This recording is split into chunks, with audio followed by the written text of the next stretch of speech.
Subscribe and share my channel Sudarsana. ఓం శ్రీకృష్ణ పరబ్రహ్మణే నమః. శ్రీ గురుభ్యో నమః. శ్రీమద్ భగవద్గీత 18వ అధ్యాయము మోక్ష సన్యాస యోగము 45వ శ్లోకము. శ్రీ భగవాన్ ఉవాచ స్వే స్వే కర్మణ్యభిరతః సంసిద్ధిం లభతే నరః స్వకర్మనిరతః సిద్ధిం యథా విందతి తశృణు.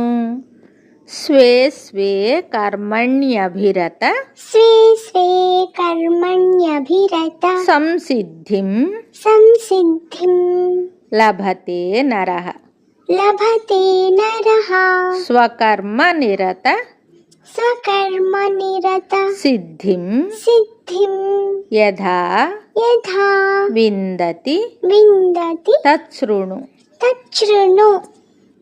స్వే స్వే కర్మణ్యభిరత సంసిద్ధిం లభతే నరః స్వకర్మనిరత సిద్ధిం యథా విందతి తశృణు.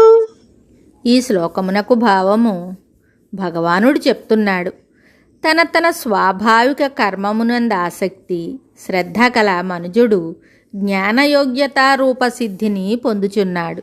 స్వకీయ కర్మయందాసక్తి కలవాడు జ్ఞానయోగ్యతా రూపసిద్ధిని ఎట్లు పొందగలుగునో దానిని చెప్పెదను వినుము.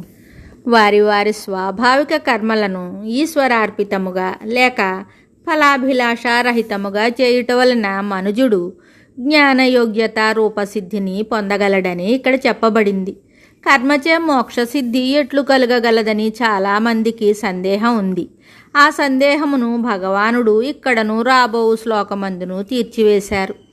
కర్మను నిష్కామముగా ఆచరించుట వలన చిత్తశుద్ధి కలుగగా దానిచే జ్ఞానము ఆవిర్భవించి మనుజుడు మోక్షసిద్ధిని పొందగలుగుచున్నాడు. ఈ ప్రకారముగా కర్మ మోక్షసిద్ధికి హేతువగుచున్నది. కర్మయోగమందలి గొప్ప రహస్యమును భగవానుడు ఈ ప్రకారముగా గీతయందు ప్రస్ఫుటం చేశారు. మరి ఒక శ్లోకముతో మళ్ళీ కలుద్దాం. శుభం.